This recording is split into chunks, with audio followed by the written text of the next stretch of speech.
नमस्कार दोस्तों, आपका स्वागत है मिनट क्लासेस स्टडी प्लेटफॉर्म में। दोस्तों, आज हम भारत की प्रमुख नदियाँ और भी ट्रिक से पढ़ने वाले हैं। ऐसी ट्रिक जो एक बार पढ़ने के बाद आप दोबारा नहीं भूलेंगे। अब मैं वादा करता हूँ आपसे, इस ट्रिक से आप पढ़ने के बाद कभी ना भूलेंगे। इसलिए मेरे साथ बने रहिए और इस ट्रिक से अपनी जो है कॉन्सेप्ट को क्लियर कीजिए।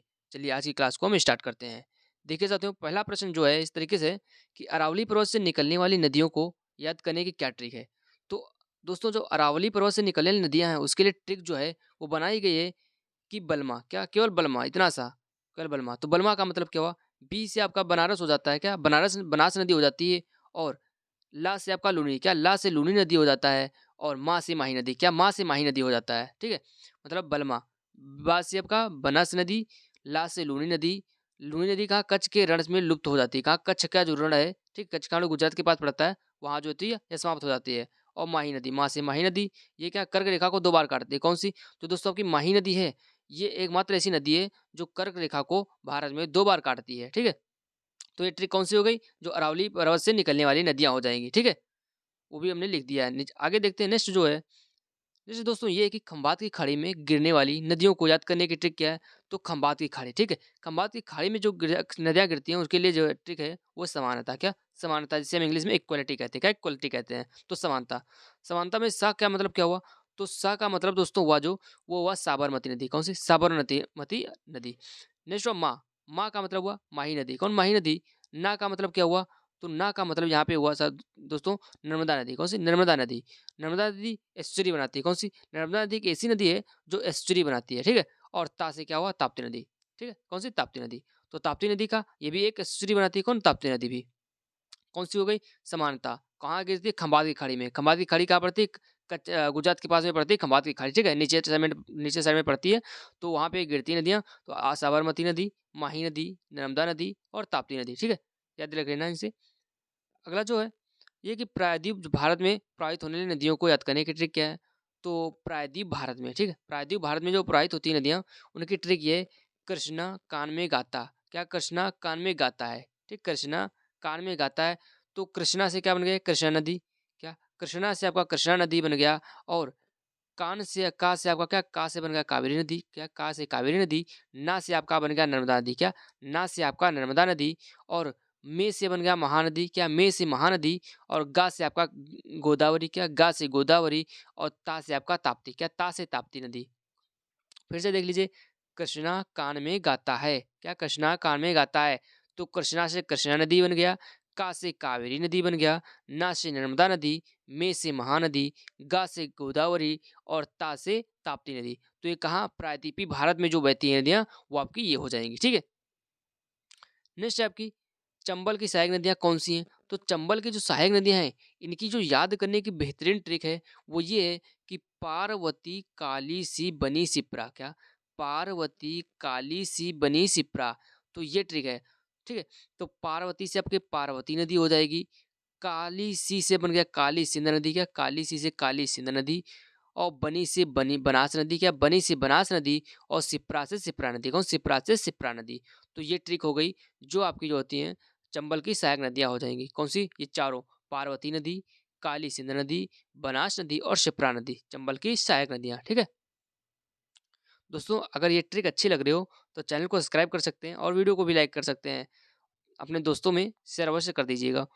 अगली है कि गंगा की सहायक नदियाँ कौन सी हैं? साथियों बहुत इंपॉर्टेंट हो जाएगी। गंगा की सहायक नदियाँ याद करने की जो ट्रिक है वो बेहतरीन है। क्या? बस खेल खेल में याद कर लीजिए इसे। GSR के GS। क्या? GSR के GS। ठीक है, GSR के GS। तो जी से क्या बन गया? गंडक नदी। क्या? जी से गंडक नदी। एस से आपकी सोन नदी। क्या? एस से सोन नदी। आर से आपकी रामगंगा। क्या? आर से रामगंगा नदी। के से कोसी नदी। क्या? के से कोसी नदी। जी से घाघरा नदी। क्या? जी से घाघरा नदी। और एस से आपका बनेगा यमुना नदी। क्या? एस से यमुना नदी। क्या हुआ ट्रिक? GSR के GS। ठीक है, जी से गंडक नदी, एस से सोन नदी, आर से रामगंगा नदी, के से कोसी नदी, जी से घाघरा नदी और एस से यमुना नदी। ठीक है, ये ट्रिक आपकी हो जाएगी जो गंगा की सहायक नदियां हो जाएंगी। नेक्स्ट आपकी है कि बंगाल की खाड़ी में कौन सी नदियां गिरती है, उनके लिए ट्रिक जो है, क्या बंगाल की खाड़ी में गिरने वाली नदियों की जो ट्रिक है वो है पीएम ब्राह्मण। क्या? पीएम ब्राह्मण स्वर्ण वेगाए गंगा गोदावरी कृष्णा कावेरी। क्या? पीएम ब्राह्मण स्वर्ण वेगाए गंगा गोदावरी कृष्णा कावेरी। ये ट्रिक है। तो पीएम से आपका बन गया पेन्ना नदी, क्या पीएम से आपका पेन्ना नदी बन गया, एम से महानदी, क्या एम से महानदी, और ब्राह्मण से ब्राह्मणी नदी, क्या ब्राह्मण से ब्राह्मणी नदी बन जाएगा। ठीक है, स्वर्ण से क्या बन गया, स्वर्ण रेखा, क्या स्वर्ण से आपका स्वर्ण रेखा नदी बन जाएगी। और वेगाय से कौन सी, वैगई नदी, कौन सी, वेगाय से जो वेगई नदी बन जाएगा। गंगा से गंगा नदी, तो आपको पता है कि गंगा से गंगा नदी बन जाएगी। गोदावरी से गोदावरी नदी हो जाएगी। और कृष्णा से कृष्णा नदी, कावेरी से कावेरी नदी, क्या कावेरी से कावेरी नदी, कौन सी, पीएम ब्राह्मण स्वर्ण वेगाई गंगा गोदावरी कृष्ण कावेरी। ठीक है, मतलब एक गाने की लय में याद रख सकते हैं कैसे, पीएम ब्राह्मण स्वर्ण वेगाई गंगा गोदावरी कृष्ण कावेरी। ठीक है, इसे याद कर सकते हैं ना। तो पी से पेन्ना नदी, एम से महानदी, ब्राह्मण से ब्राह्मणी नदी, स्वर्ण से स्वर्ण रेखा नदी, वेगा से वैगई नदी, गंगा से गंगा नदी, गोदावरी नदी, कृष्णा नदी, कावेरी नदी। ठीक है, इसे याद रख सकते हैं। नेक्स्ट है कि सिंध नदी तंत्र की नदियों को याद करने की ट्रिक है। सिंधु नदी तंत्र है जो है, सिंधु नदी तंत्र की जो याद करने की जो ट्रिक है वो ये है, SGCRVC, के SGSJCRVC एस। ठीक है, SJCRVS। तो एस से सिंधु नदी, जे झेलम नदी, आर से रावी नदी, क्या एस से सिंध नदी, जे से झेलम नदी, आर से रावी नदी, सी से चुनावी, क्या सी से चुनावी नदी, वी से व्यास, और एस से सतलुज, क्या एस से सतलुज नदी। ठीक है, ये ट्रिक हो जाएगी आपकी बेहतरीन, केवल 6 शब्दों में अपने 6 नदियों को याद करने की बेहतरीन ट्रिक। नेक्स्ट दोस्तों है कि ये आपको मतलब एग्जामिनर पूछता है, आप बहुत कंफ्यूज होते हो कि इनके हम याद कैसे करें। ठीक है, ये जो ये पॉइंट होता है, ये याद ही नहीं होता, आप याद करते भूल जाते, याद होता करते भूल जाते। बट आज मैं आपको याद करा के ही मानूंगा। देखिए क्या है, गंगा के उद्गम स्थल उत्तराखंड में विभिन्न नदियों जैसे अलकनंदा, भागीरथी, धौलागिरा, धौली गंगा, पिंडार आदि नदियों को मिलन स्थल को याद करने की जो बेहतरीन ट्रिक है वो क्या है, केवल इतनी है, इससे आप याद कर सकते हैं। मैं वादा करता हूँ कि आप इतना तो याद कर लेंगे ना। इतना याद करना क्या है, राम डैब कैप वैड, क्या राम डैब कैप वैड। ठीक है, राम डैब कैट वैब। तो ऐसे याद करते थे, बचपन में आप याद करते थे ABCD, उसी तरीके से याद कर सकते हैं ना। तो देखिए राम से ये राम, केवल एक के लिए ये बन गया राम। तो आर ले लिया, दो वर्ड छोटे हैं देखे ना, स्मॉल हैं, तो स्मॉल में लिख दिया। ठीक है, स्मॉल लिख लिया। तो राम मतलब आर बड़ा था, तो आर बड़ा था, इसका मतलब इन दोनों को छोटे के मिलने से बड़ा बनेगा। ठीक है, दो छोटे मिलेंगे तो एक बड़ा बन जाएगा। तो ऐसे याद रख सकते हैं ना कि मतलब दो छोटे छोटे लोग मिले, ठीक है, दो छोटे छोटे मिले, इनका आपस में ऐड कर दिया तो एक बड़ा लोग बन गया। ऐसे याद कर सकते हैं ना। तो दो देखिए, दो वर्ड मिले तो बड़ा बन गया, तो इसका मतलब इनके मिलने से ये बनेगा ना।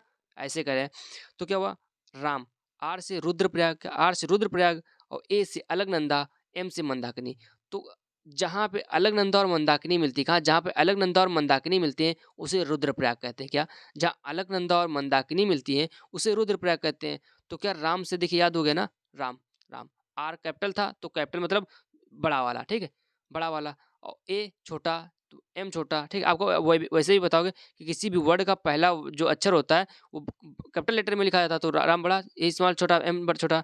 तो ए और एम मिलने से एक बड़ा आर बना। ठीक है, तो आर देखिए, जहाँ ए का मतलब अलकनंदा, मंदाकिनी, एम का मतलब मंदाकिनी, जब ये दोनों मिलेंगे तो एक बड़ा बनाएंगे। ठीक है, तो इसका मतलब रुद्रप्रयाग आर बनाएंगे। तो इसका मतलब क्या समझे कि अलकनंदा और मंदाकिनी जहाँ पे मिलती हैं वहाँ रुद्रप्रयाग बनता है। तो मैथमेटिकली हमने आपको समझा दिया कि ऐसे आप इसे ट्रिक से याद रख सकते हैं। ठीक है, नेक्स्ट है आपकी, देखिए डैब वाला आप देख लेते हैं। तो डैब के देखिए, डैब देखिए, तो डैब क्या देखिए, DAB। तो डी आपको पता है ना, डी एक कैपिटल, जब ए और बी मिलेंगे तो उसका बड़ा रूप फॉर्म डी बनाएगा, छोटे दो लोग मिलेंगे।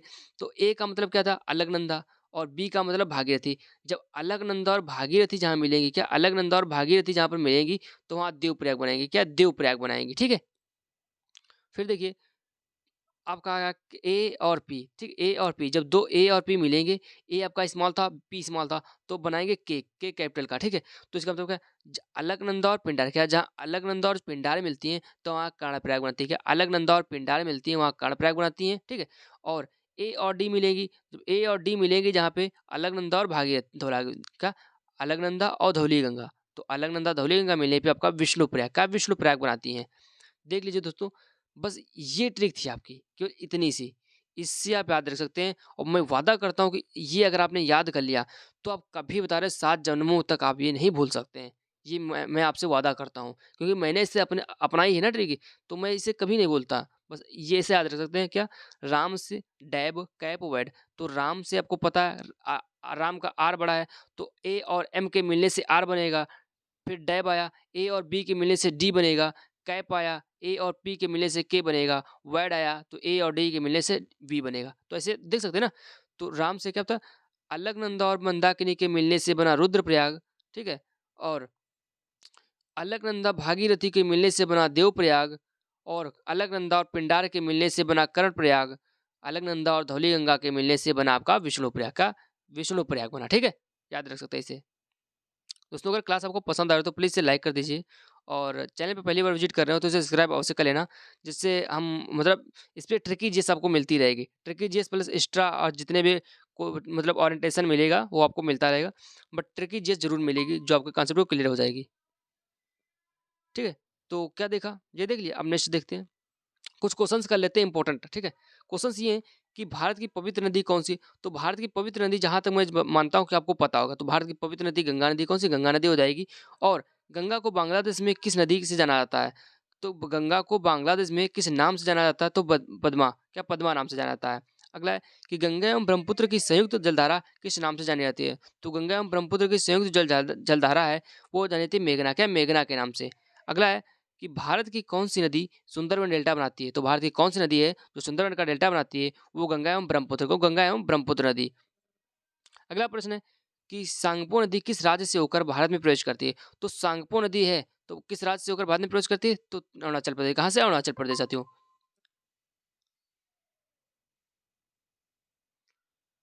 नेक्स्ट है कि तवा किसकी सहायक नदी? तवा किसकी सहायक नदी? नर्मदा की है। नर्मदा की है सहायक नदी, कौन सी? तवा। किस नदी को बिहार का अशोक कहा जाता है? तो बिहार का अशोक किस नदी को कहा जाता है? तो आपको जहाँ तक पता होगा कोसी, किसको? कोसी, ठीक है? और बंगाल का अशोक, क्या बंगाल का अशोक कहा जाता है आपको? दामोदर, क्या बंगाल का अशोक दामोदर नदी को कहा जाता है। अगला प्रश्न है कि कौन सी नदी भ्रंश धोड़ी से होकर बहती है? कौन सी? तो कौन सी नदी जो भ्रंश धोड़ी से होकर बहती है वो नर्मदा है। कौन सी? नर्मदा नदी। अगला, हाल ही में केंद्र सरकार ने किस नदी को राष्ट्रीय दर्जा देने की घोषणा की है? तो केंद्र सरकार ने राष्ट्रीय दर्जा देने की घोषणा की, वो कौन-सी गंगा नदी? गंगा नदी हो जाएगी। प्रायद्वीपीय भारत की सबसे बड़ी नदी कौन-सी है? तो गोदावरी, कौन? गोदावरी नदी। भारत में बहने के अनुसार भारत की सबसे लंबी नदी, तो आपको पता है सबसे लंबी नदी देखी तो भारत में जो सबसे लंबी नदी है वो गंगा नदी है, और सेकंड सबसे लार्जेस्ट जो नदी है वो गोदावरी है। गोदावरी को दक्षिण गंगा कहा जाता है, क्या? गोदावरी को दक्षिण गंगा कहा जाता है, ठीक है? अगला प्रश्न है कि कावेरी नदी कहाँ गिरती है? तो कावेरी नदी बंगाल की खाड़ी में, कहा? बंगाल की खाड़ी में गिरती है। पंजाब के निर्माण में सबसे महत्वपूर्ण नदी कौन सी है? तो पंजाब के निर्माण जो सबसे महत्वपूर्ण नदी है वो सिंधु, कौन सी? सिंधु नदी। अगला है, कौन सी नदी पश्चिम की ओर बहती है और अरब सागर में गिरती है? तो पश्चिम की ओर गिरती है और अरब सागर में भी गिरती है, तो नर्मदा। कौन सी? नर्मदा दोस्तों ऐसी नदी है जो पश्चिम की ओर बहती है और जाकर अरब सागर में गिर जाती है, ठीक है? अगला है, कौन-सी 2 नदियों की लंबाई लगभग समान है? तो सिंधु और ब्रह्मपुत्र। कौन? सिंधु और ब्रह्मपुत्र की जो है लगभग जो लंबाई है वो लेंथ इक्वल है, क्योंकि उसमें केवल 20 किलोमीटर का डिफरेंस है। कितना? 20 किलोमीटर का, ठीक है? आप देख सकते हैं सिंधु की है 2880 किलोमीटर और ब्रह्मपुत्र की है 2900 किलोमीटर। अगला प्रश्न जो हमारा है वो है, कावेरी जल विवाद किन राज्यों के बीच है? तो कावेरी जल विवाद जो है वो कर्नाटक एवं तमिलनाडु, क्या? कर्नाटक एवं तमिलनाडु के मध्य है। किस नदी को वृहद गंगा के नाम से जाना जाता है? तो गोदावरी, क्या? गोदावरी को वृहद गंगा के नाम से जाना जाता है। कौन सी नदी अपना मार्ग बदलने के लिए प्रसिद्ध है? तो कोसी नदी। कौन सी? कोसी नदी जो है अपना मार्ग बदलने के लिए प्रसिद्ध है। कौन सी नदी कपिल जलधारा प्राप्त कर प्रपात का निर्माण करते हैं? कौन सा? कपिल जलधारा प्रपात। तो नर्मदा। कौन सा? नर्मदा नदी। अगला है कि कौन सी नदी उड़ीसा का शोक कही जाती है? साथियों देख लीजिए, इंपॉर्टेंट है उड़ीसा का शोक, ठीक है? बहुत कम मिलता है क्वेश्चन। तो उड़ीसा का शोक कहा जाता है आपको, वो है ब्राह्मणी। कौन सी? ब्राह्मणी नदी को। वैनगंगा और पैनगंगा किसकी सहायक नदी है? देख लीजिए, इंपॉर्टेंट, वैनगंगा और पैनगंगा गोदावरी, किसी? गोदावरी की। इंडो ब्रह्म क्या? इंडो ब्रह्मा एक पौराणिक नदी है, क्या? इंडो ब्रह्मा जो है एक पौराणिक नदी है। किस नदी पर सबसे लंबा सड़क पुल है? गंगा, क्या? गंगा नदी पर सबसे लंबा सड़क पुल है। नेक्स्ट है कि नर्मदा नदी का अधिकांश भाग भारत के किस राज्य में बहता है? तो नर्मदा नदी का जो अधिकांश भाग है भारत के जो है मध्य प्रदेश में, कहा? मध्य प्रदेश में बहता है।